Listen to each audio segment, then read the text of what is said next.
জোনাকৰাতি আকাশত কিয় চিৰ বিৰাই থাকে তৰা, প্ৰতিসৰণৰ বাবে পোহৰৰ ৰশ্মি হয় একা বেকা, শৰৎকালৰ দুৱৰী বন কিয় নিয়ৰ কণাৰে থকা,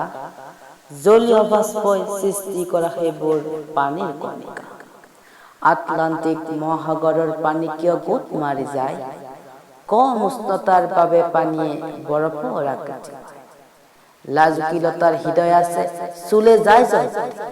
তুলসী আৰু নিম তিতা শৰীৰ বাবে পৰম উপকাৰী, বৰষুণ দিলে কেনেকৈ সৰে আকাশৰ পৰা পানী, নদী সাগৰৰ পানী সেয়া ৰ'দত যায় আকাশলৈ, কিমান কি যে মহিমা, বাৰে ৰহণে বিজ্ঞানৰ জ্যোতি, সুস্থ সবল সমাজ কৰি বিজ্ঞানী দিয়ে চিৰন্তন গতি।